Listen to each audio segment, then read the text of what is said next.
అందరికీ నమస్కారం.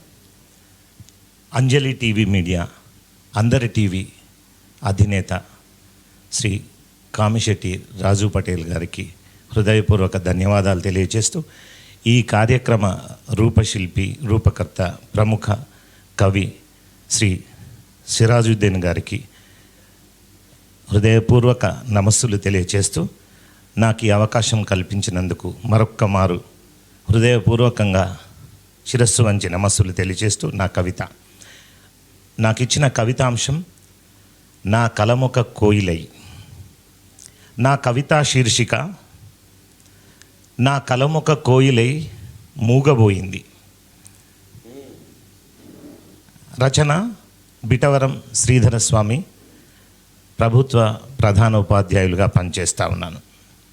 నా కవితా శీర్షిక నా కలమొక కోయిలై మూగబోయింది. ఈ మనుషుల బహురూపాలను చూసి నా కలమొక కోయిలై మూగబోయింది. నాదీ నీదను భావద్వేషాల బందీ అయిన బదిరుల చూసి నా కలం కోయిల మూగబోయింది. అన్నార్తుల ఆక్రందనలను చూసి నా కలం కోయిల మూగబోయింది. గట్ల కోసం గమ్మత్తు పంచాయతీలను చూసి నా కలం కోయిల మూగబోయింది. రాజ్యాల మధ్య రాచరిక పోకడలను చూసి నా కలం కోయిల మూగబోయింది. తైలం కోసం త్రోవ కోసం దేశదేశాల రణకేలిని చూసి నా కలం కోయిల మూగబోయింది. ఒకరిపై ఒకరి ఆధిపత్య అహంకారాన్ని చూసి నా కలం కోయిల మూగబోయింది. ఆస్తుల కోసం అనాగరిక కుమ్ములాటలను చూసి నా కలం కోయిల మూగబోయింది.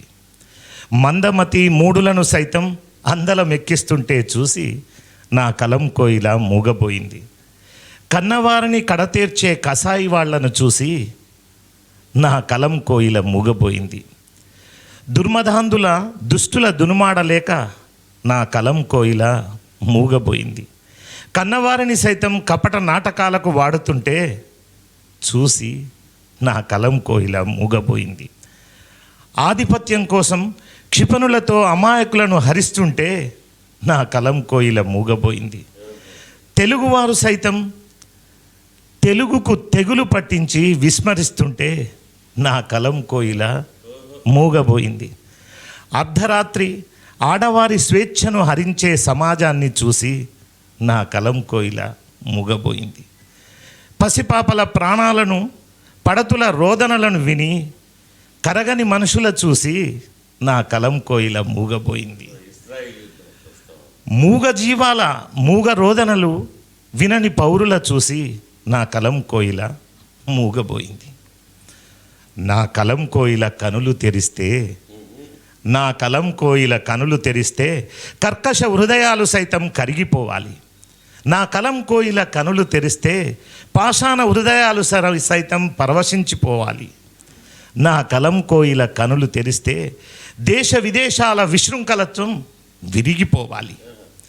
నా కలం కోయిల కనులు తెరిస్తే కలహాలు సైతం సమసి నెయ్యం నెలకొనాలి. నా కలం కోయిల కనులు తెరిస్తే హంతకుల గుట్టు వీడి చెరసాల సైతం సిగ్గుపడాలి. నా కలం కోయిల కనులు తెరిస్తే భూకంపం సైతం భూస్థాపితం కావాలి. నా కలం కోయిల పలికితే లోకాలన్నీ పరవశించి పదనిస పాడాలి.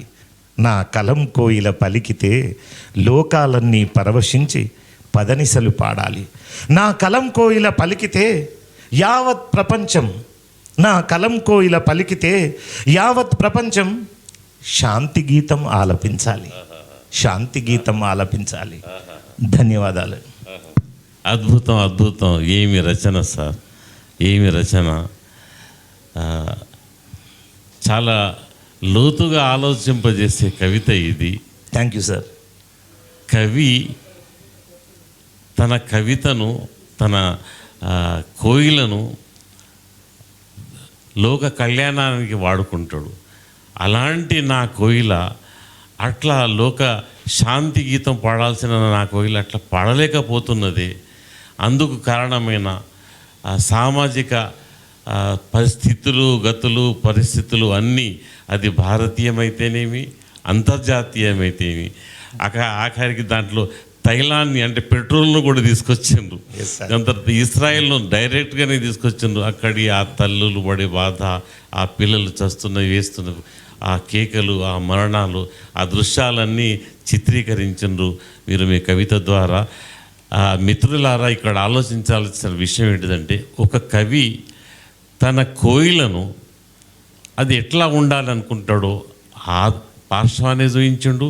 అట్లా ఉండలేకపోతున్నదే అనే తన బాధను మరో పార్శ్వాన్ని చూయించిండు. ఆ రకంగా తన కోయిలకు 2 రూపాలను ప్రదానం చేస్తూ ఆ 2 రూపాల వెనకాల ఉన్న కవి కథను, వ్యథను మనకు ఈ కవిత ద్వారా వివరించే ప్రయత్నం చేసిన వారు. కవితలు ఇట్లా అల్లబడతాయి.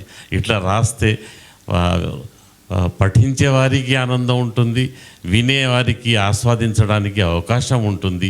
ఇంత మధురమైన కవితను అల్లుకొని వచ్చి మనకు ఈ రోజున వినిపించినటువంటి శ్రీ బీటవరం శ్రీధర స్వామి గారికి నా పక్షాన, అందరి టీవీ పక్షాన హృదయపూర్వకంగా అభినందనలు, కృతజ్ఞతలు తెలుపుకుంటూ, సార్ మీరు ధన్యులు. చాలా మంచి కవితను అందించారు. ధన్యవాదాలు. చాలా మంచి కవితను. నాకు ఈ అవకాశం కల్పించిన అందరి టీవీ యాజమాన్యానికి మరియు మీకు ఇంత చక్కటి శీర్షికను అందించి నా కవితను వినిపించినందుకు ధన్యవాదాలు sir. Thank you very much.